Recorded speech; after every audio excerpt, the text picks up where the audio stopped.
Do you think to be future-proofed, it's better to go with 24 gigs of RAM and 512 gigabytes solid-state hard drive? Okay, so here's what I have to say to that, because this is a question that I get often.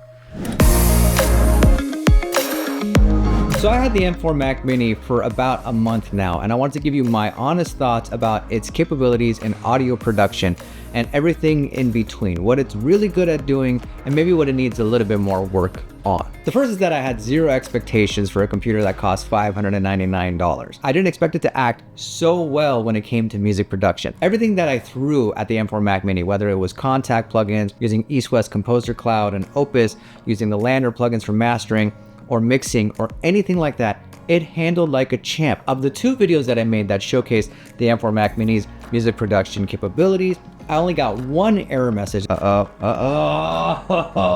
the first time I've ever seen it. And that error message happened immediately after I had switched the sample rates from 32 samples to 64 samples. And as one commenter pointed out, I'm guessing you got that error message because it was still reloading plugins after changing the buffer size. It probably took a few seconds. And I 100% agree. I'm thinking that if I had just waited 10, 15, 20 seconds, then that wouldn't have happened. The computer would have kind of reset, everything would have been fine, and I would have been able to play it without that error message. Nonetheless, that 1 error message that I got only happened that 1 time. The second thing that I noticed about the M4 Mac Mini was honestly just how it looked from an aesthetic standpoint and from a clutter-free standpoint, if you will, on my desk. I was such a big fan of the form factor of the M4 Mac Mini. I'm such a big fan of the Mac Mini in general. The fact that they've been able to shrink it down from its 7x7 design all the way down to a 5x5 design, a little bit bigger than the Apple TV 4K. Now you're talking about something that's going to take up even less space on your desktop,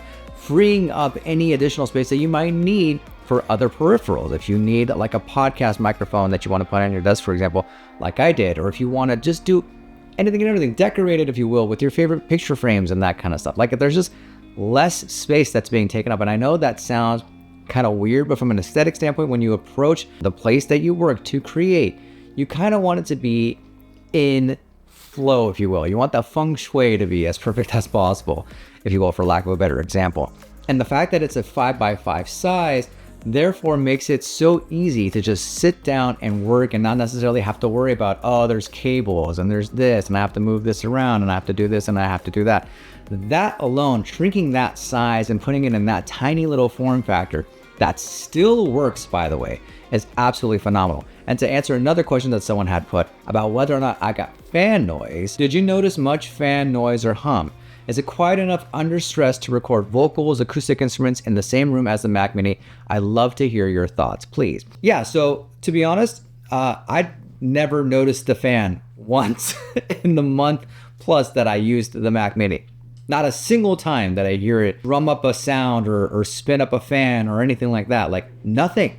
It was as if like it didn't exist. It was just there. It was like a regular MacBook Air with no fan, no external fan sound, no hum, zero. This person says, impressive. Opus is a CPU hog. The thing is, playing it while other tracks are muted seems unrepresentative. Well, that's the thing. I was playing it while the tracks are muted, but then I played it with the mix and had to play back and everything like that. So I did show off how Opus from East-West Composer Cloud could work in a full mix and master environment. Now, regarding mixing, someone pointed out, if you're mixing, there is no need to use anything other than the maximum number of samples to give you the maximum CPU capacity.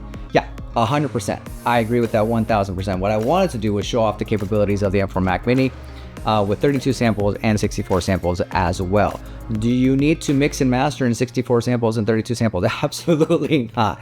Jump up to 1024 and use as much processing power as you possibly can when you're mixing and mastering, when you've got all those EQ plugins, your compressors, all the side chaining and everything that you're doing and mastering and etc., bouncing, etc., on that end. Use as much as you possibly can. I just wanted to show what the capabilities were, but absolutely, yes, when you are mixing and mastering, bump that sucker all the way to 1024 and get the most that you possibly can. Someone said, I assume your Logic library is on the external drive and all the samples, etc., are being pulled straight off the drive. Yes. So most of the plugins that I downloaded from Lander and East-West in this example, the programs themselves were downloaded and or saved on the internal SSD drive for the M4 Mac Mini, the 256 one, which again, I pointed out in the video, even though it says 256, you don't really get 256. You get like 215, somewhere around that, after the operating system and all the stock apps are accounted for. So with 200 basically gigabytes of space, you have to be really picky and selective about what exactly goes on your internal drive, right?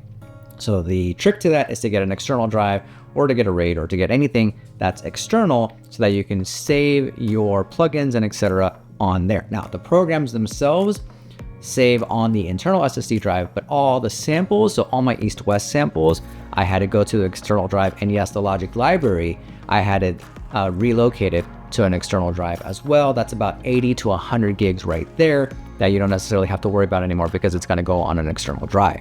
Someone was asking me what audio interface do you use, and I used this one. This is a Behringer audio interface. This is not sponsored, by the way. This is the Euphoria UMC 404 HD. There. Okay, yeah.